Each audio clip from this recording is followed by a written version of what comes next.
Hi friends, இன்றைக்கி தேஜஸோட lunch box என்னென்னு பார்த்தீங்கன்னா ரச சாதமும் பீட்ரூட் பொரியலும் தான் வந்து கேட்டிருக்காங்க. எந்த காய் இருந்தாலும் செஞ்சுக்கணும்னு வந்து கேட்டிருந்தான்.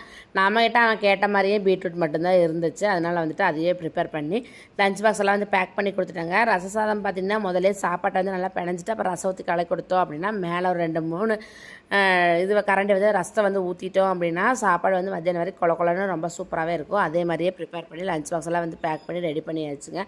லாஸ்ட் மினிட்ல தேஜஸ் வந்துட்டு அம்மா இந்தாமல் எக்ஸாம் பேப்பர் கொடுத்தாங்க, மறந்துட்டேன்னு வந்து சொன்னாங்க. பையன் ரொம்ப ட்ரிக்கு. நேற்றே நைட்டே கொடுத்துட்டானா எல்லாருமே திட்டிகிட்டே இருப்போம் காலையில் வரைக்குமே. ஆனால் அதனால் பயந்துட்டு காலையில் கிளம்பும்போது வந்து கொடுத்தான். பார்த்து சைன் பண்ணணுன்னா ஸ்கூலுக்கு வந்து போயிடலான்னு சொல்லிட்டு. என்னோடய மைண்ட் தாட் என்னென்னு தெரியுங்களா, அவனுக்கு வந்து நாலேஜ் இருக்கணும், நல்லா வந்து எல்லாமே ரீட் பண்ண தெரியணும், படிக்க தெரியணும், எல்லா அறிவும் வந்து அவனுக்கு இருக்கணும். மார்க் வந்து 100 எடுக்கிறாங்கிறது முக்கியம் கிடையாதுங்க. 60 மார்க் எடுத்தாலும் நல்லா அறிவும் டேலண்ட்டும் இருந்தால் போதும் தான் நான் வந்து நினைப்பேன். நீங்களாம் எப்படி நினைப்பீங்கன்னு என்கிட்ட ஷேர் பண்ணுங்கள்.